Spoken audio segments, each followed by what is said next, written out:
Despite all the hardships in the Gaza Strip, and while the people are still recovering from the trauma of the latest Israeli war on the coastal enclave, dozens of Palestinian residents from Gaza joined a mass rally this morning in solidarity with the Bolivarian Republic of Venezuela. The event was organized by the Popular Front for the Liberation of Palestine, or PLFP, and several Palestinian political officials were present, including Khalid al-Batsh from the Islamic Jihad and Sami Abu Zuhri from Hamas. Both attended the event, calling on Western countries to stay out of Venezuela. Ante las terribles amenazas que ha recibido el gobierno de Venezuela y el pueblo de Venezuela. In light of the terrible threats that the government and people of Venezuela have received from the US government, that we're an extraordinary threat to their national security, all sorts of people have mobilized in support of the Venezuelan people, because everyone knows that it is a lie. The only threat to humanity is the government of the United States and its allies, such as Zionist Israel. They are the real danger to humanity, and the people of Gaza are showing their love today in the streets, their support for Venezuela.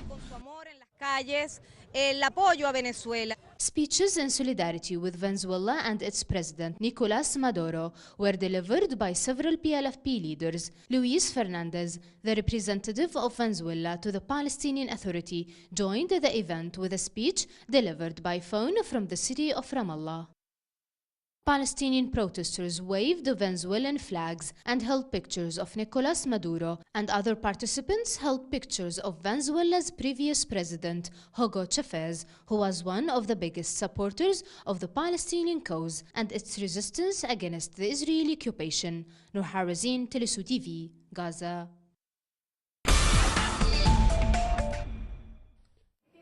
Members of Colombia's Coalition for Freedom and Dignity of Political Prisoners have gathered in Bogotá to discuss the issue of political crimes within the context of the peace negotiations underway in Havana, a discussion that human rights advocate Piedad Córdoba says is rather urgent in Colombia. La necesidad de abrir un debate central. A key debate around the conceptualization of what political crimes are has been disparaged over time in Colombia, threatened, made almost invisible. Una serie de amenazas que lo descalifican, que lo vuelven inexistente. And this really is an obstacle to the discussion on transitional justice. According to the event organizers, in Colombia there are around 9,500 political prisoners, of which an estimated of an 80% have never been armed, but are condemned for ideological reasons or alleged links to armed groups. Among that group is Ismael Rivas, who was recently put into jail for supposedly being a guerrilla collaborator. For his wife, he's one of the many of those who have been framed. Here in Colombia, it's very difficult to think differently than the state. And the problem is even bigger when one happens to live in rural areas. We are campesinos, and the truth is, that seems to be a crime in Colombia. Among the participants in the debate was Mark Burton, who is the lawyer of the FARC political leader Simón Trinidad, currently serving a jail sentence in the United States. Burton insisted on the importance of the concept of political crimes to guarantee an appropriate judicial treatment, which has not been the case with Trinidad. If he's a political prisoner, his treatment should be much different. He should be treated under the Geneva Convention. Okay, that's not happening in the United States, and I don't see that happening in the near future, but that's how it should be treated, because he's a combatant in an internal armed conflict. The recent appointment of a United States envoy to Colombia peace process has opened the discussion on whether or not the current situation of Trinidad could eventually change. According to his lawyer, President Obama is fully empowered to make this decision. Natalia Margarita, teleSUR, Bogotá.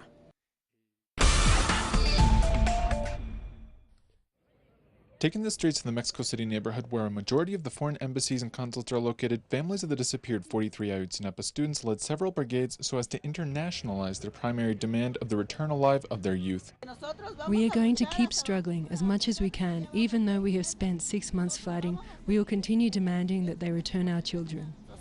Visiting at least 18 embassies and missions, some foreign diplomats denied signing a document calling for justice and truth in the case, while others expressed their solidarity. We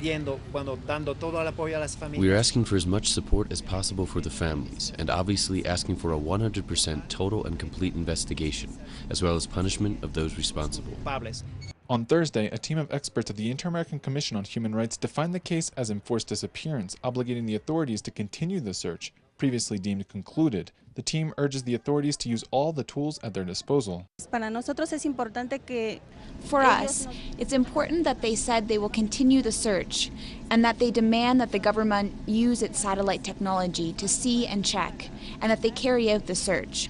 That's the most important thing for us because we are searching for our living kids. Civil and social organizations in solidarity with the Parents' Brigades also expressed their support for the demand to boycott upcoming midterm elections in the state of Guerrero, where the students were disappeared by municipal police in September.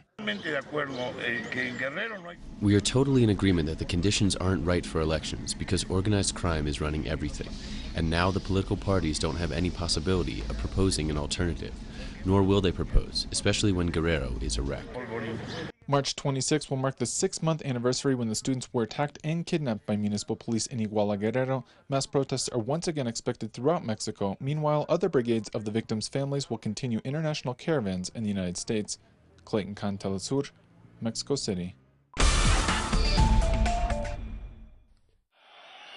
In Turkey, jailed Kurdish separatist leader Abdullah Öcalan has called for a national congress to negotiate a peace deal with the Turkish government.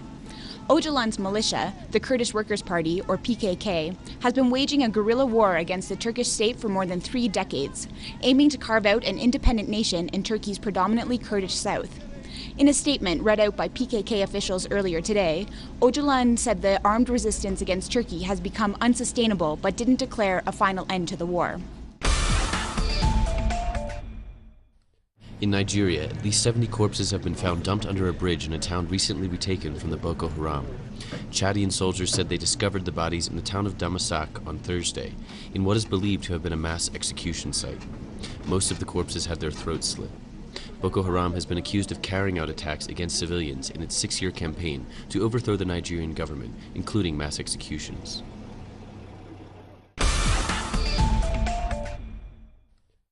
And Afghans are celebrating the Persian New Year today with festivals across the country. Persian New Year, called Nowruz, has been celebrated for over 3,000 years, but was banned under the Taliban. Today, it's one of Afghanistan's largest celebrations, with festivities taking place over 2 weeks.